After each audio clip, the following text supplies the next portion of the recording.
Hello, guys. Welcome to the show. My name is Kathy Rogers. I am with my beautiful co-host Lynda today. Peter cannot join us for the show today, but he'll be back next week. So this is where we do live interviews with different guests in the paranormal, the supernatural world. So we are talking to psychic mediums. We're talking to Bigfoot experts. We are talking to UFO experts. We have paranormal investigators. And we're just so thrilled that you guys are here with us. Hello, Lynda. How are you? Hello. I'm good. How are you doing, Kathy? I'm doing good. It's good to be back. I missed last week, so it's nice to see you. I missed you guys. I know. I'm hoping that you're well and everything is good and you're prepared for the show and all of this. This is, you know what? It's fun. I love it when you're here. And we missed you last week. We really did. I mean, Pete was great. Our guests are always great. But honestly, we missed you. Oh, well, thank you. You know what? I really up until 15 minutes before the show, I was like, I'm going to make it. And then I was like, I'm just too sick to make it. So I'm not going to make it. Honestly. Yeah. Well, I'm glad you're better tonight because we're going to have lots of fun. I know we're going to have fun. And it's always fun because, we talk to people who are in the field of the paranormal and all things nebulous. And tonight is no exception because we have Apryl Sarah with us. And Apryl Sarah is a psychic medium. She's an intuitive. She's absolutely everything, all rolled into one person. She even has her own line of candles and all kinds of wonderful things. And Apryl has worked with the Georgina Paranormal Society, my team. Oh, beautiful. Okay, so you guys know each other quite well then. Absolutely. Absolutely. I just want to say welcome to all of our guests. I see that we have some people in the house here. John Fair is in the house. Sometimes you guys, your names don't show up when it's coming through Facebook. So if I'm not, addressing you directly, it might just say Facebook user. So unfortunately, I'm not seeing that on the platform that we're using. Hi, Apryl. And we can, send us a message, probably send a message to Peter Wren, and they can talk to you in regards to being a guest. So just welcome everybody. And we are going to bring on Apryl. Hang on a second. Apparently I can't type and talk at the same time. So here we go. All right. What happens? Right. Yeah. Hello, Apryl. Welcome. Hi, guys. How are you? So good. It is such a pleasure to have you on the show today. Thank you. Thank you. Thanks so much for having me. I'm so excited. I'm terrified. I'm nervous, but I'm really happy to be here. We're not scary. We promise. I'm okay with doing interviews and I'm really happy to chat with people. But whenever I hear that something is a live recording or that people can watch it as it's happening, it's just sort of, what if? But yeah, it is what it is. I totally know what that's all about because every time I go live on any platform, I always think I've got something in my nose. Yeah. Right? Like what's going on in my face? Or in the teeth. Yeah. Right? So for me, it's a reminder, don't swear. Don't swear. Don't go straight to trucker. Don't swear. So I'm going to curb that as much as I can today. Well, yes and no. You don't, you know what? For the most part, they're pretty good with the lives on here. So we don't have to worry too much. I do 3 live shows a week. So I'm always trying to be cautious of my own language as well. Sometimes it works, sometimes it doesn't. But So Apryl, tell us a little bit about your first of all, tell us exactly what it is that you do. How do you as Lynda was saying, you're sort of a psychic medium, intuitive, you're all rolled into one, which is amazing because usually in the spiritual realm, a lot of people will have a generalization of what they like to do. Some aren't mediums, some are just a psychic, some are, a cognitive, all of that. So tell us a little bit about you in regards to that. So the one thing I've noticed that depending on who I'm working with, whoever the sitter is, the person that I'm sitting across or working with either via Zoom or distance, I am able to sort of adapt whatever modality that person needs at the time. So whether it's mediumship and giving guided messages from spirit, I can do that. I'm also an energy clearer. So if you've got a lot of energetic funk that you're holding on to, I can help you get rid of that. I'm also a Reiki master practitioner, so I can do some Reiki with folks. I'm a medical intuitive as well. So, and that works strictly with clairsentience. So everyone knows what an empath is, I'm sure. So clairsentience is like an empath on steroids. Basically, so when I connect to people energetically, I can feel where things aren't right within the physical body. And then so I work with that. So it just, I've never fit into any one box my whole life. And it's not even to do necessarily with things with the spiritual world or the paranormal world. I've always done different things. And I don't know if that makes sense. Hopefully it does. Yeah. But I've never been able to fit within a box. Yes. I completely understand, because what you're describing is very much what I do as well. It's sort of an open field for me as well, between the paranormal and whatever else comes through, right? You just kind of go with the flow. Yeah.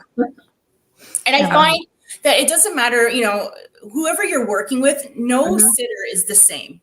Everyone is going through something different. So, and I'll give this analogy. Let's just say someone's lost their mother.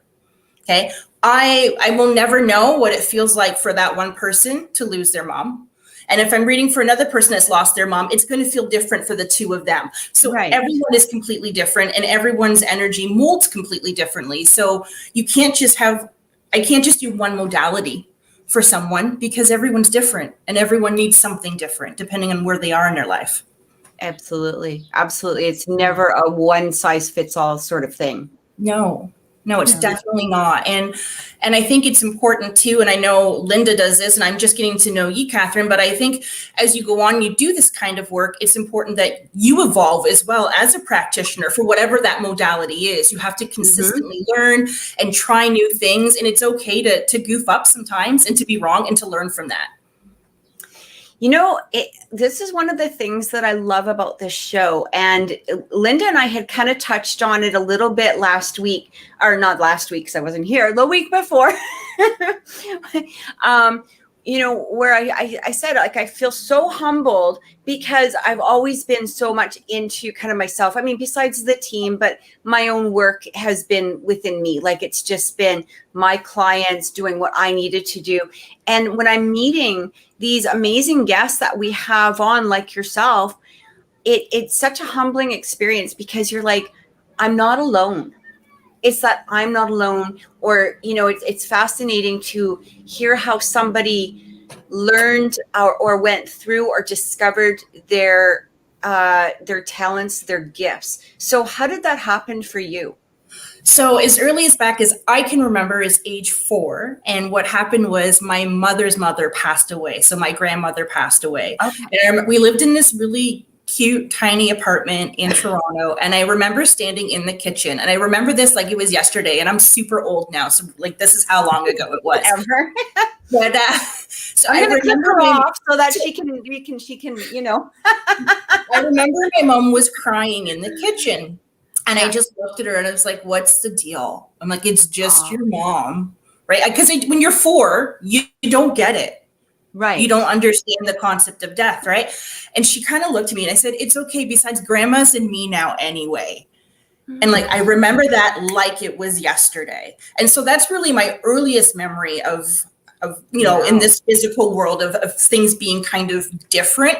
Although I'll fully admit that at the time, I didn't know it was a thing. I just thought it was normal.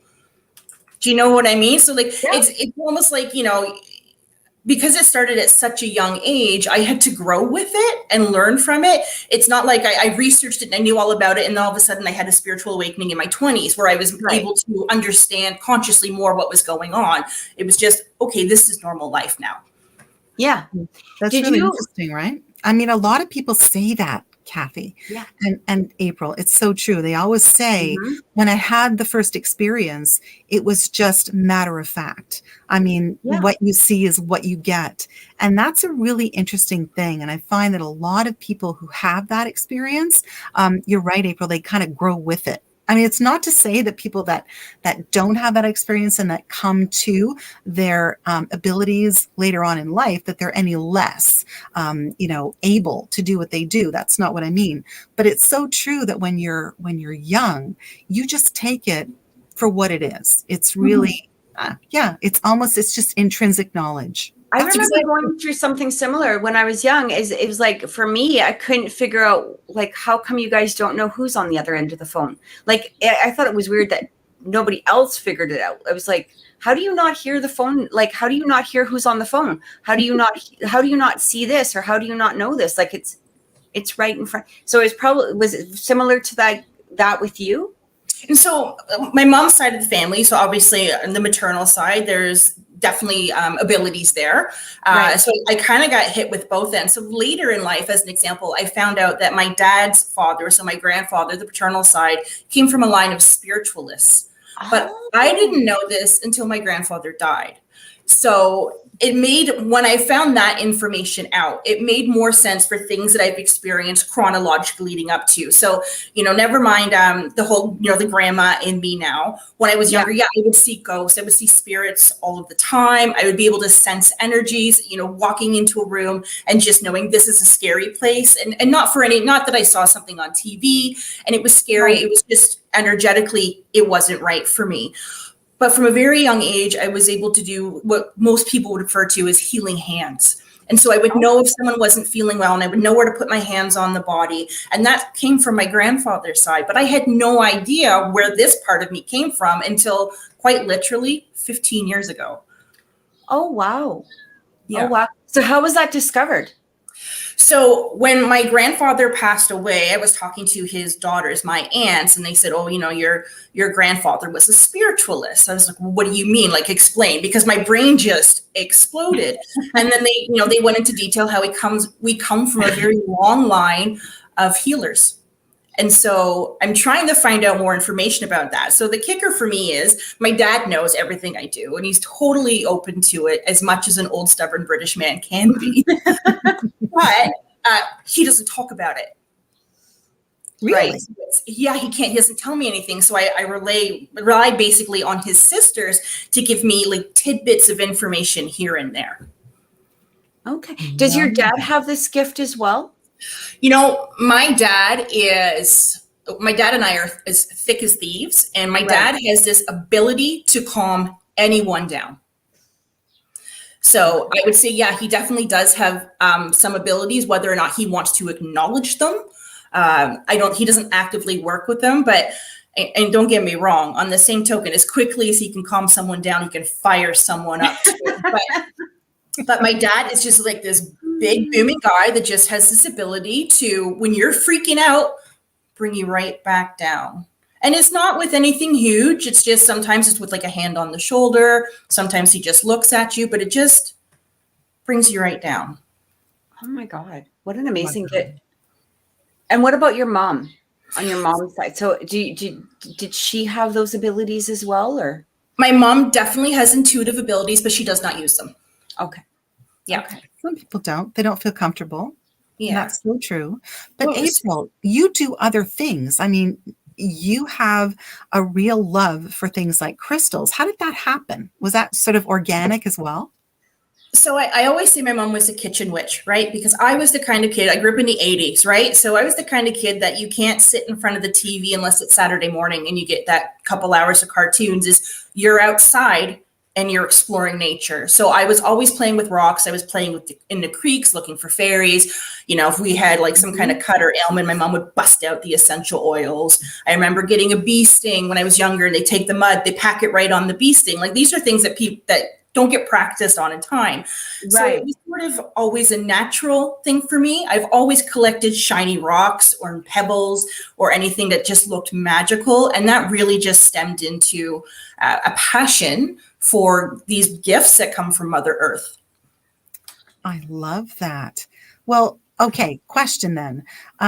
Some people just like to collect little rocks because they're pretty. How did you come to know that certain rocks, minerals, crystals had certain capabilities or magical essences about them?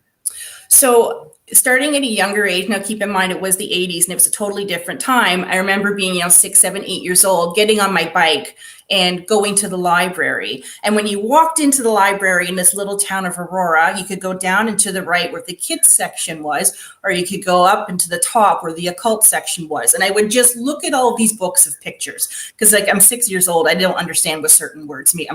I'm over 40 now. I still don't understand what some certain words mean, but I just remember going and looking at things. But when it comes down to crystals, I would always go by how they made me feel. So I just have this beside me. So I remember getting this a really long time ago. This is just a chunk of amethyst.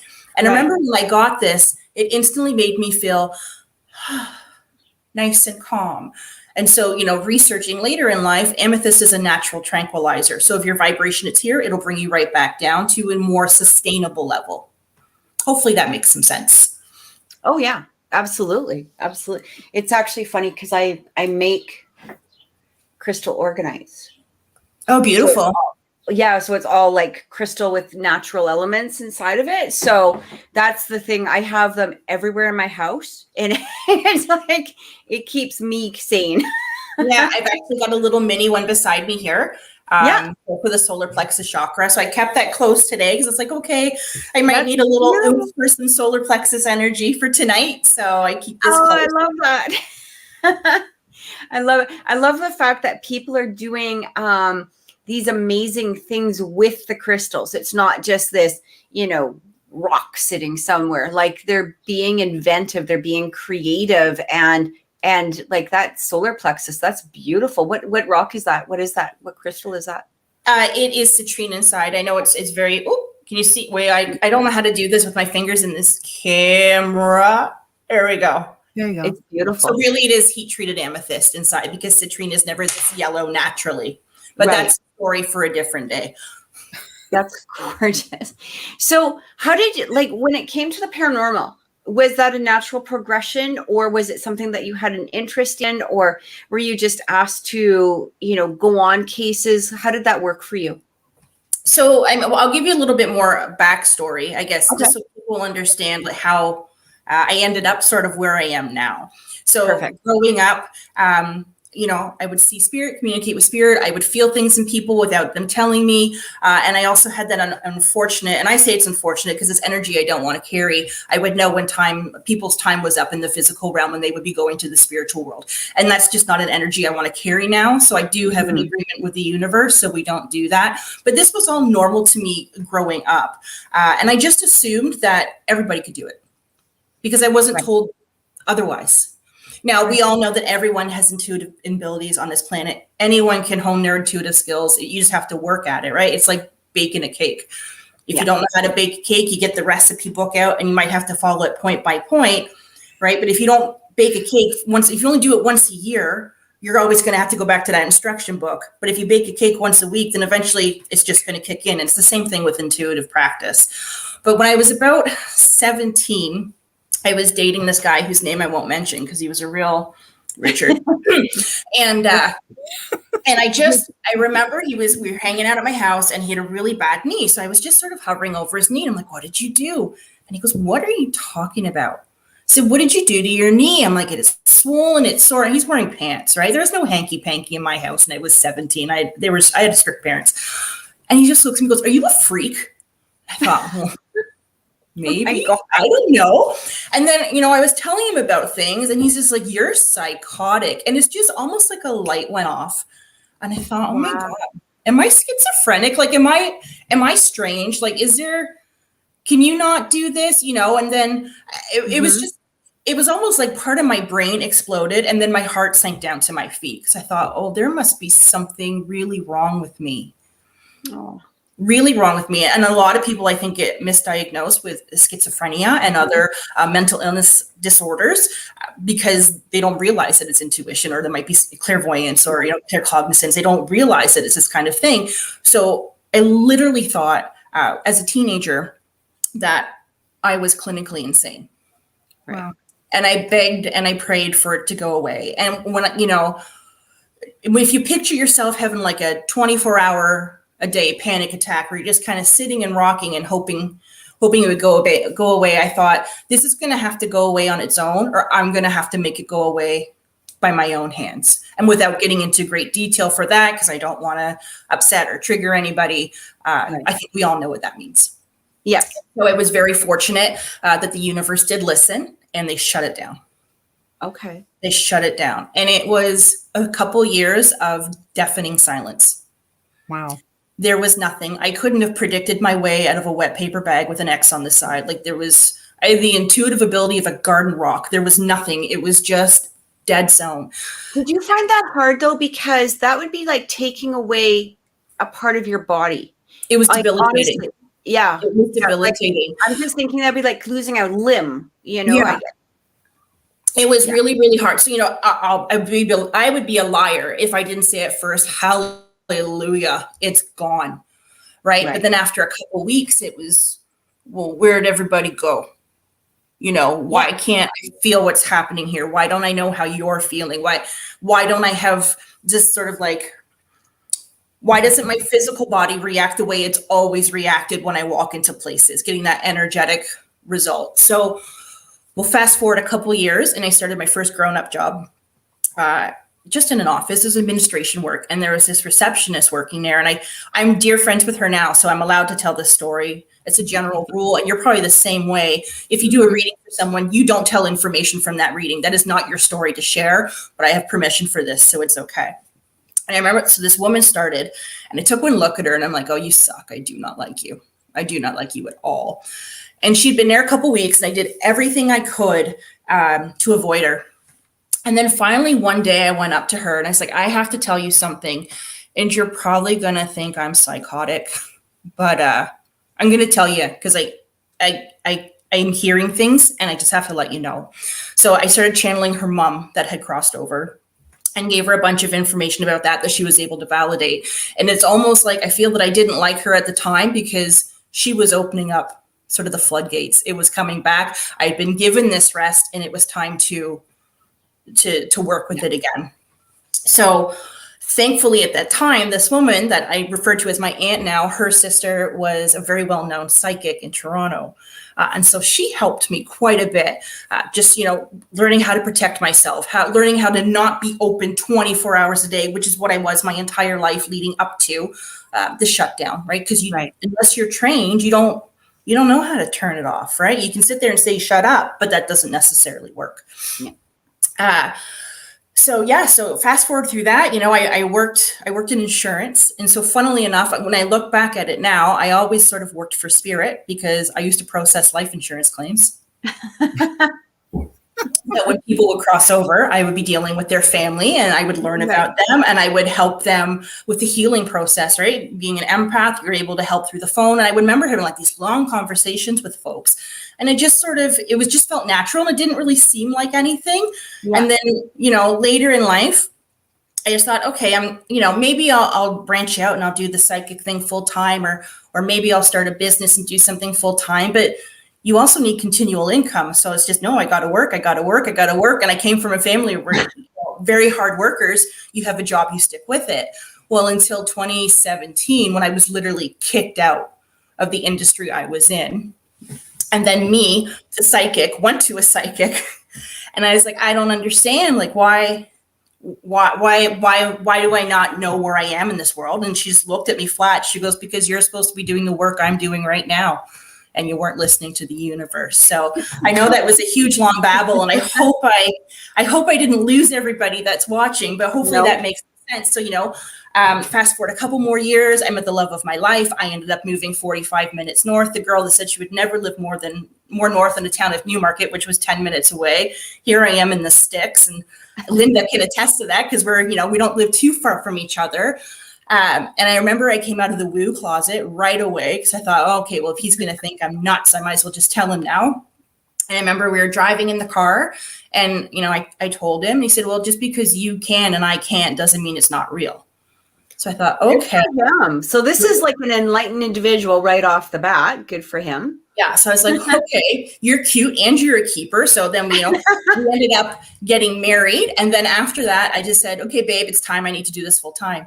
He said, okay. And then the rest is history. And then I met Lynda through a mutual friend, and I think we clicked. I mean, I love you. So, yeah. And then we ended up working together and doing, it's just, there's so many little things that have become big things that have led me here. And I wouldn't have done it any other way. With all of the ups and downs and the sweets and the sours that I've gone through, I wouldn't change anything about it, because I had to go through those experiences in this human vessel, in this physical world, so that I can help people the way I do today. And I know I appreciate that probably sounds like a lot of ego, and I don't mean it to. I'm just really trying to articulate that, when you find out that rock bottom has a basement, it's okay, because the only way to go is up. I really appreciate your story. I love your story, simply because of the fact that I feel like, just from doing, the paranormal investigation, doing what it is that I do as well, with different elements, and of course, different characters within the stories, they are very, very similar. There's very similar aspects to a lot of people, like you said, coming out of the broom closet, or realizing like, this is now the path that I'm supposed to take, or, whatever it is, whether it's investigation, or it's following, some other supernatural type of element, or whether it's becoming a psychic medium. It is like that calling. And I feel like, people that are recognized, or people seem to be recognizing it more and more as we go forward. Absolutely. And I really credit, believe it or not, as much as it can be a curse, I credit social media to this sort of awakening that's happening globally with everything, whether it's crystal healing, or learning about Reiki, or mediumship, or, if it's just figuring out what the clairsenses are. Social media sort of helps really spread that out, and people can get information more quickly and educate themselves more quickly. But the downside of that as well is anyone can post anything online. And that is the issue. That does become an issue, especially when it comes down to, I guess, the false psychics, the false mediums, the false, the people that are, hey, pay me this and do this and whatever it is. And that can really trap a lot of people. Not only can it bring that negative reaction towards those that have the true gifts, but it can lower, it just lowers the field in general. Yeah, and it really is a double-edged sword. So there's a few different types of sitters, right? They're the ones that don't believe, they don't think any of it's real, and they come to you as a challenge. They want you to screw up so bad. So really, at the end of the day, don't waste the most precious thing that you have, which is your time, right? Exactly. And your money. And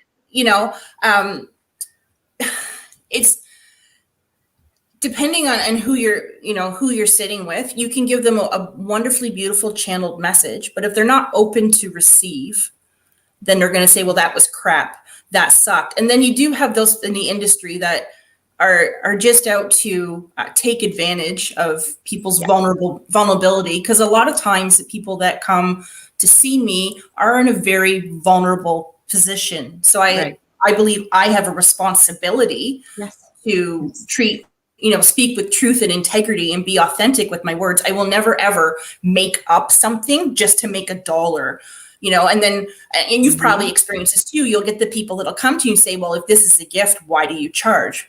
Well, the girl's got to eat, folks. That's why I charge. The girl's got to eat. So, and it is an exchange of energy. And it took me a long time to realize that I don't have to do these things for free all the time. Because I used to read for anybody. Come sit, I would talk and I would read. And I would never ask for anything. And I always felt so just tired and low after. And that's what this woman I had met at work, her sister, who's a psychic, she's the one that taught me, no, you have to exchange, whether it's a cup of tea for a reading, or, someone makes you a sandwich, you have to exchange. And when you're ready, people will just start paying you. And that's quite literally how it happened. Yeah. There's also, I think what people don't understand is it's really, I mean, to be able to accurately give the messages that need to be heard from spirit, it's not just a matter of opening our mouth and just blah. We have as you learning this, talking about speaking articulately. I'm apparently not doing that today, but you have to learn how to present a message in the right way. You can't just walk up to somebody and say, oh, hey, you're going to die tomorrow, or this is going to happen, or you have to, this takes work. And this is not, maybe some people are born with that ability to just be able to deliver a message naturally. But even though you have the message, you have to find a way, or you have to be able to take all the information that you've got coming in and be able to sort it into a channel that is going to be presentable to the person. And people don't quite realize how much work it actually is and how much it can physically or emotionally or spiritually drain you when you are doing those readings. And it's not like you're not walking up to your mechanic and saying, hey, do this for free. Yeah.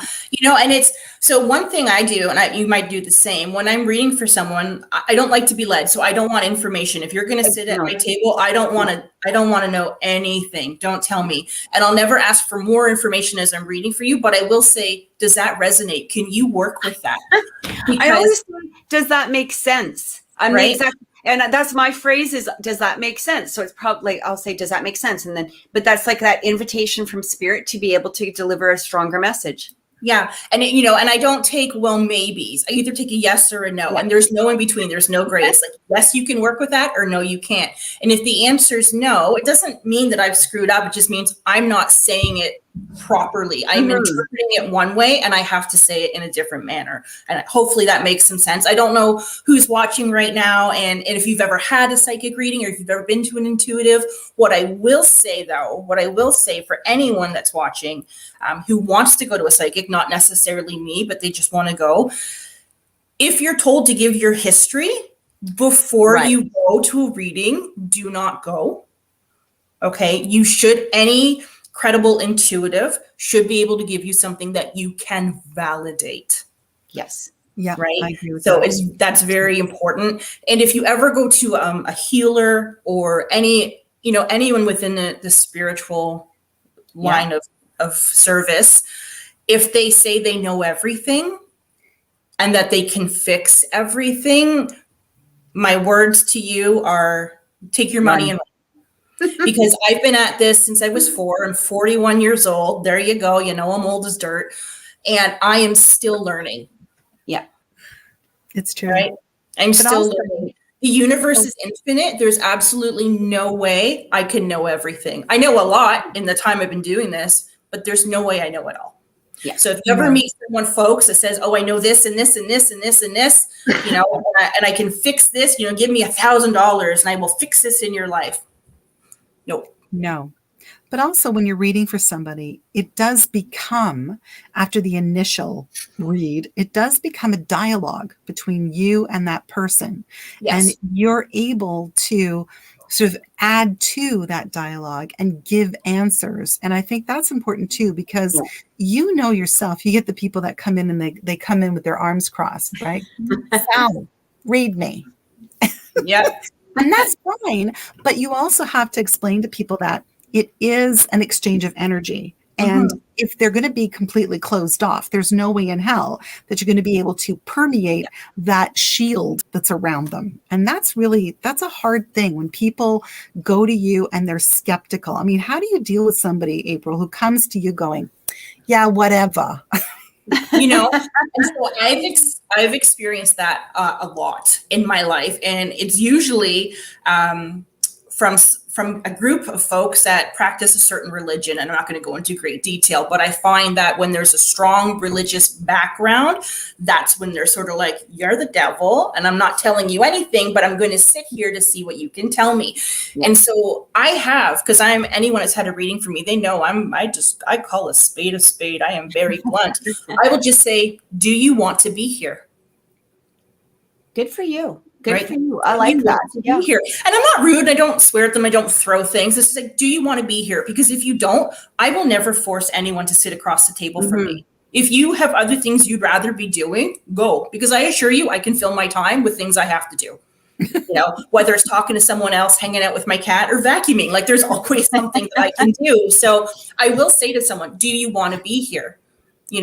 And there's a difference I find with the people that want you to fail because they're like, oh, read me, as you said, Linda, and the ones that are so full of fear, they're afraid to sort of let their energetic wall down. I remember years ago reading for this person, and I could, like, things were just sort of on the cusp. And I was just, every time I would say something, it was like, no, no, no. But I felt in my body that this information I'm saying is correct. And you're saying no because something's going on. So I just looked and I said, why are you so scared?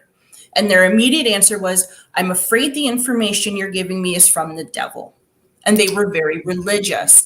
Okay. And I just said, oh, honey, no, you can't dance with the devil and expect to go home with Jesus. He does not come in when I do this work. I get my information from source, spirit guides, my loved ones, your loved ones, everyone that's here for our highest and greatest good. And I set that intention when I do a reading. I don't have time for that low vibe energy stuff. Yeah.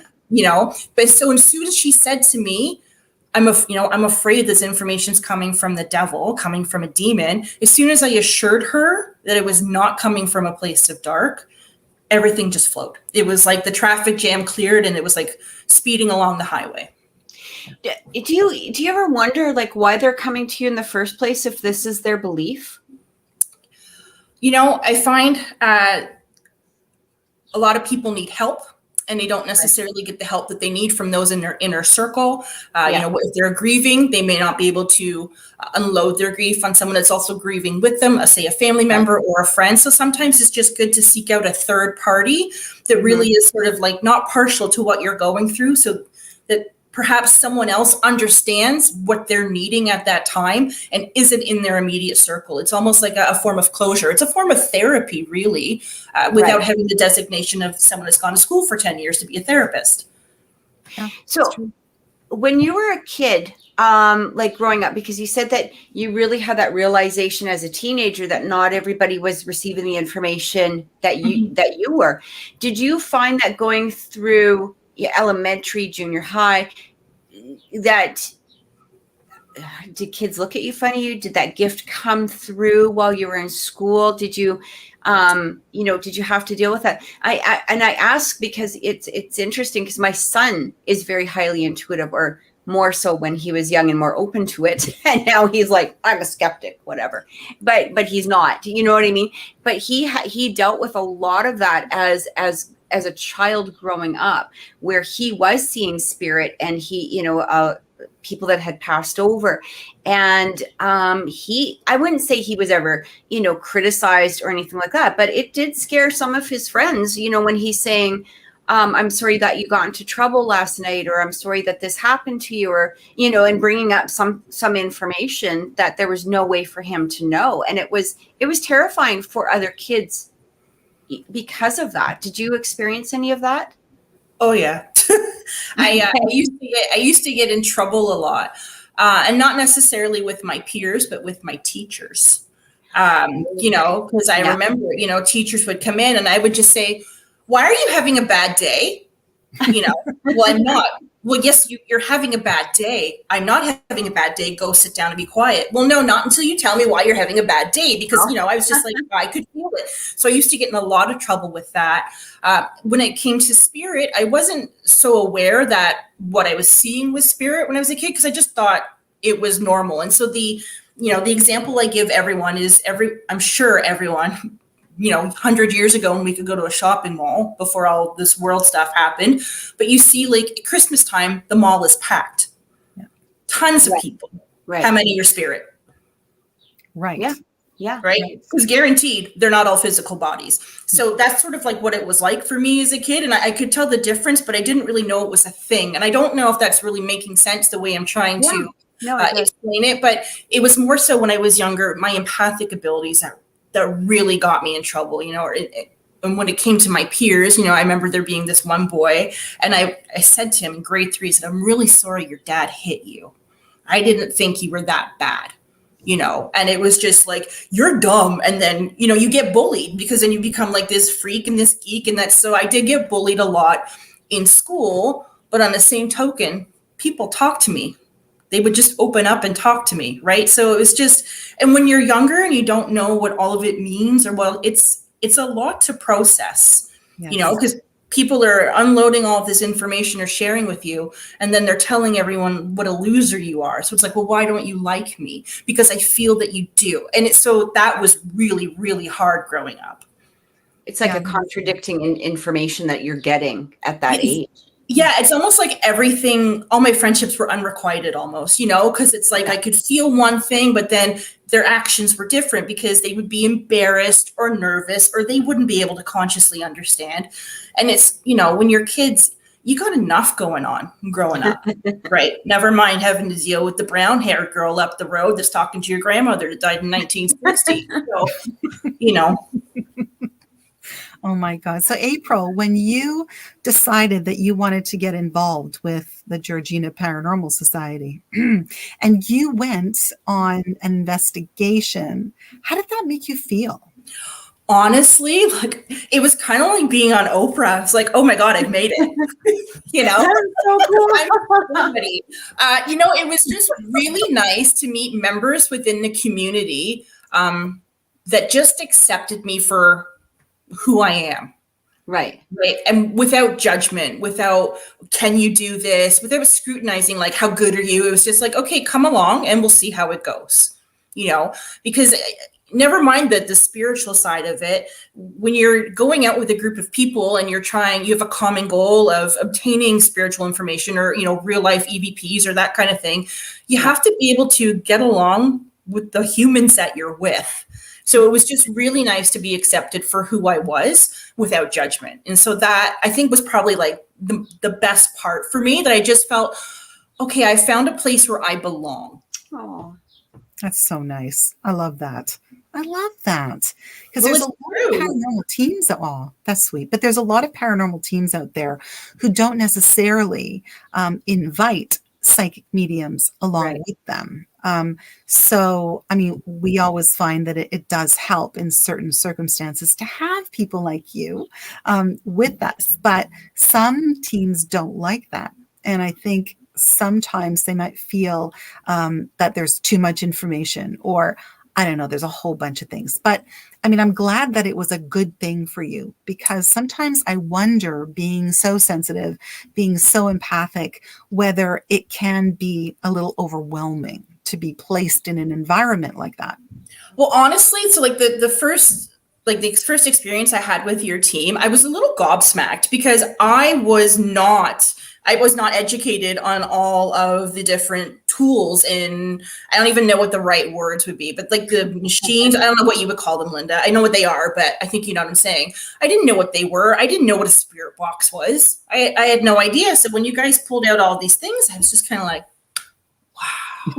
I was sort of taken aback. And what I found really interesting was, I would get my information, whether it was like clairvoyantly, claircog, and it would come through like a spirit box. I'd be like, holy crap, I just heard that, so it was really, really neat. But I'm no stranger to watching paranormal shows on TV and stuff like that. And the ones I have seen, I think, and you can correct me if you feel that I'm wrong, call me out, but I think investigators that may have an issue with having any kind of intuitive with them, it comes down to ego and having them feel that they might be upstaged.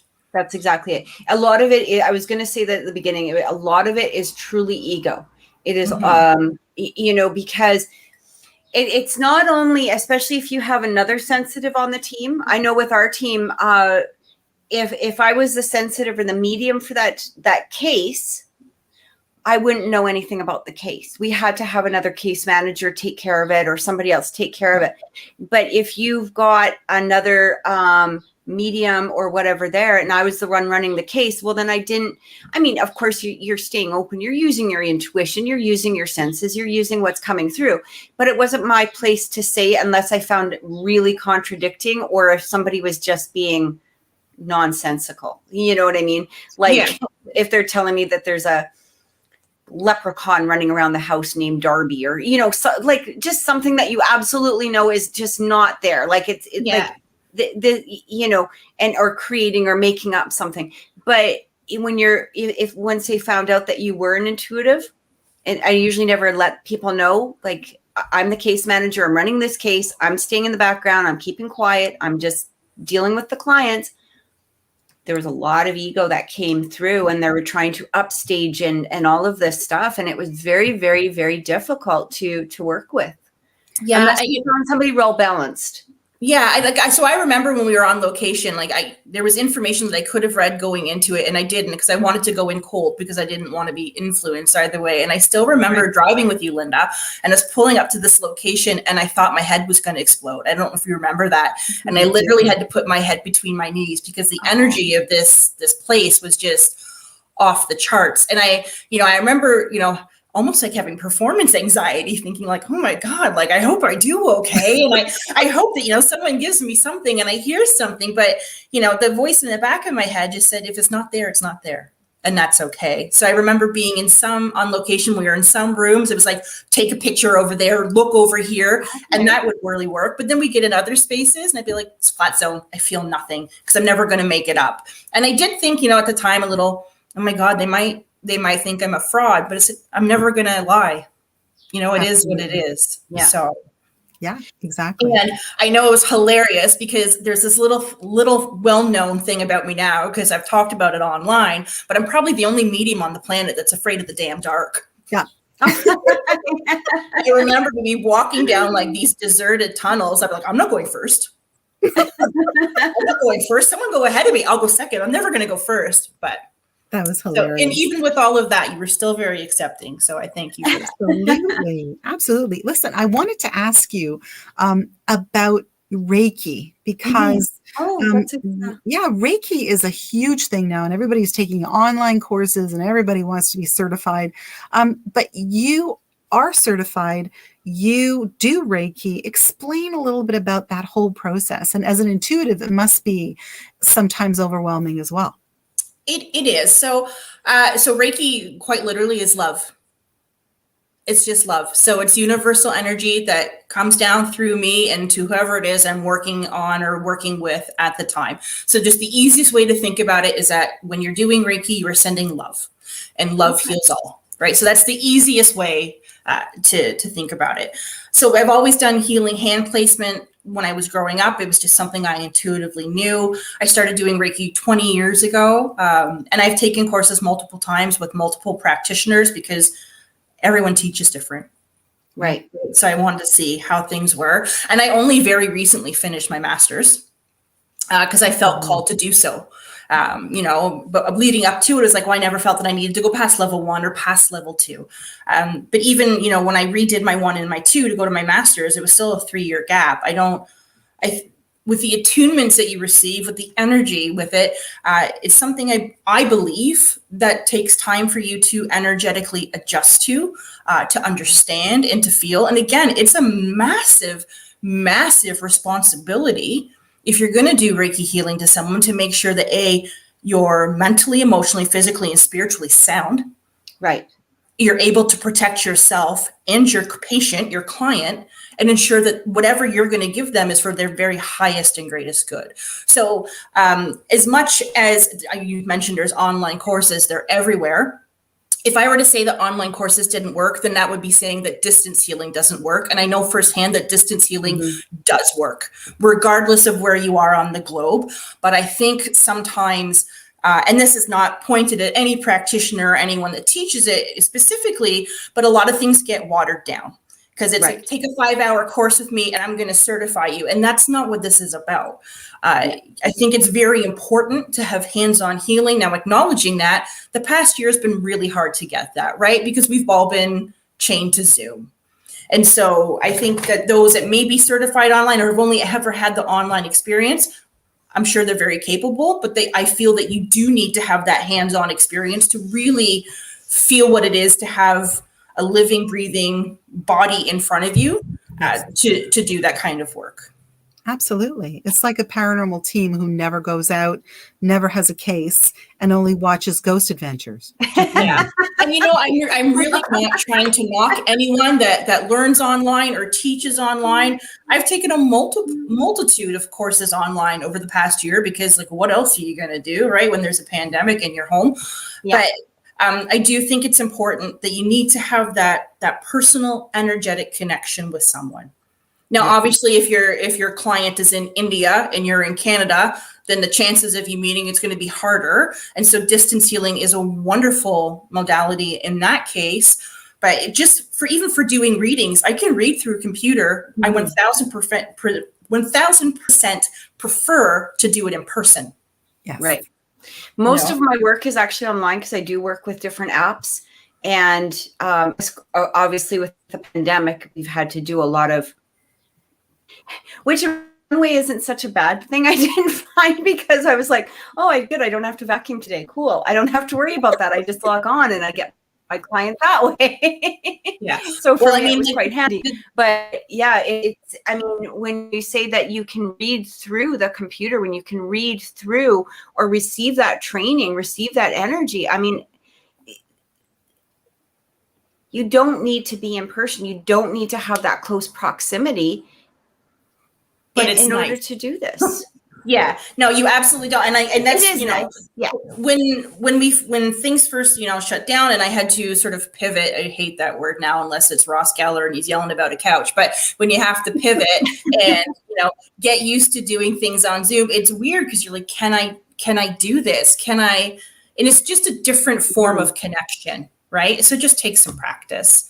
But the two highlights for me from Zoom are you never have to wear pants. Like, that's great. You can wear shorts or pajama bottoms all day and no one will be any the wiser. And then the next one is I was able to connect with people I otherwise never would have met or talked to all over the world if it weren't for Zoom. Yeah. Right. So that was a huge point for me. Like, it was establishing all these different connections with people that I otherwise never would have had. And so that was really wonderful. I love that. So I want you to do some shameless promotion, actually. We have a question in here. Just before she does that, sorry, Lynda, I didn't mean to interrupt you. No. We do have, I know, unfortunately, Facebook, for the people on Facebook, I cannot see your name. So it is just coming up Facebook user. I apologize. One of them is saying, using Apryl. We love hearing your story. So thank you. So it totally resonated with. Oh, did we lose her? We might have lost her. Oh no. That's okay. She'll come back. She did that last time and she did come back. So that's a good thing. I can see a few of the comments here. Is it okay if I just absolutely? Yep. Can you hear me? So everyone, this is nice comments. Thank you so much. And for the names that I recognize, thank you for being here. But I do see one question from AB. When did you realize it was a gift? So that was absolutely in my 20s, once I started talking to that lady that I worked with, and I was able to sort of give her information about someone that had crossed over, and then just working with people, noticing the energetic shift and how they felt, and that they just felt better or relieved or lighter. And then I thought, okay, this is really something, right? This is really nice to have. And I think she's back. Are you back, Cathryn? I'm back. Can you guys see me now? Okay. Yes, you're good. I think it's that my son turns on his computer and it's like, Mom needs the bandwidth, honey. No. Yeah. Mom is being a bandwidth hog tonight. So you gotta take a step back. But yeah, I'm glad that you were able to see those. So the other compliment was, it was so nice to hear this from you this way, Apryl. And they're saying I had a bit of a light bulb moment. So I'm not sure who, again, unfortunately we can't see their name, but I wanted to get that compliment across to you. So it sounds like you really helped somebody, with something that you said through there. So that's beautiful. Whoever you are, thank you. You're welcome. That's one of the reasons why we do this kind of show, because it's important that people connect in whatever way that they can, and to perhaps see themselves in other people. Yeah. That's a good thing. That's a good thing. I think it's really important if you're in any kind of paranormal work or spiritual work, to be relatable. 100%. Right. I'm no different than anybody else. I work at a desk, right? I just have sitting on the other side, and sometimes it's through a computer, sometimes it's in person. And, instead of me shuffling papers, which I still have to do if I'm doing my admin work, I'm shuffling messages from spirit. So really, I'm no different than anybody else. No. There's there's mathematicians. I'm not a mathematician. There's experts in different fields, and I don't think I'm an expert, but I do what I can, right? And really, this isn't work to me. I'm in a line of service, and that's how I look at it. Yes, that's very true. But before we had all of this stuff, I just wanted to talk a little bit about some of the things that you do. And when I said shameless promotion, I really meant to tell people exactly what one of your passions is, which is creating things for others, which I think is part of that whole service to other people. And I know that you love to do stuff like that. I mean, as a kid, right, you put all of those plants together with water and you made all those concoctions. But I think that translated really well into what you do with Naturally Enchanted, because you do make things. I mean, you make candles and sachets and things like that. And did that come from your love of all things kitchen witchery? It sure did, because I've always been, making magic potions my whole life. Now I just make them for grown-ups instead of like forcing my dog to eat a stick with leaves when I was a child. Like that's the difference now. But what I really wanted to do was, I knew that I wanted to help people, and not everyone wants to sit and talk to someone and listen to them channel the dead, or they don't want to go for Reiki. They need something tangible, something that they can see, that they know is real, and work with it that way. So I came out with a healing line of candles, and I use pure essential oils, and there's crystals and flowers in there. So there's plant magic as well. And so everything I create, like my slogan is sort of honor the magic in you. Oh, right. Beautiful. So everything that I create sort of helps people with something in their life. So I'll use Amethyst Shadow as an example. That's one of my signature candles. And it's just a soft lavender blend with amethyst in it. And amethyst is a natural tranquilizer. And because I am a Reiki practitioner and I do create everything with intention, that candle, the intention behind it is, even though days are very, very dark and hard sometimes, the light will always follow. And so when people use that, when they're having those really heavy, anxious moments, it helps them to relax, and it gives them sort of that little energetic oomph that they need to move forward, because they know the light is going to follow. And so that's one of the things I do. And I create crystal jewelry as well, or I'll do, like, as you said, Lynda, sachets to help people sleep. And that's for the folks that don't necessarily believe in psychics, or they just think that's hogwash or whatever. They need something tangible, because I thought, if I'm going to help more people, if this is my calling in life, I have to be able to reach more people. And to do that, I have to be able to offer more. And hopefully that makes some sense. We have some more comments here. Marielle is saying, I love April's candles. And again, Facebook user, it's just showing up as Facebook user. They said, I just used my Just Breathe roller just a few minutes ago. And they said they love it so much. So where can people find you? So my website is the bane of my existence, so don't even go there. But the easiest place to find me is on Facebook or Instagram. And I have 2 accounts. And whoever's watching, if you follow these, this is your warning now. Those accounts are eventually going to merge into just one, because I cannot keep up with doing 2. But they can find me on Naturally Enchanted or Red Sky Enchantment. So right now, Red Sky Enchantment is sort of the witchy side, the oracle side, where I do readings and that kind of thing. And then Naturally Enchanted is the product side of it. But they are going to be merging together, because they really are one and the same, and it is me. So. Oh, that's so beautiful. Thank you. What was the first one again? Red Sky Enchantment. Red Sky. Okay. Yeah. Okay. I was trying to calculate that in my head. Thank you so much. Apryl, it was such an amazing time to have you here with us. We appreciate it so very much. I'm so happy to be here. I can't believe it's almost been an hour. So thank you. Like, obviously time flies when you're having fun. So this was amazing. And I'm really happy that you guys asked me to be on. It was nice to meet you, Cathryn, and whoever is watching or is going to catch the replay. Thank you. I hope I didn't bore you too much. Oh my God. No, it was not even for a smidge did you bore us. We could just continue talking to you. So we truly appreciate you being on the show with us today. Thanks, guys. Thank you so much, Apryl. Wonderful as ever. You guys join us next week. Thank you for watching. Thank you for supporting this channel. Make sure you guys click like. Please share this channel with your friends, family, neighbors. ghost friends, whatever. Get us out there, continue to support it, because it does bring us up on the algorithm, the YouTube algorithm, and it allows us to continue doing these amazing free shows for you. So Apryl, thank you again so very much. Lynda, thank you, and we'll see you. Thanks, guys. Have a great night.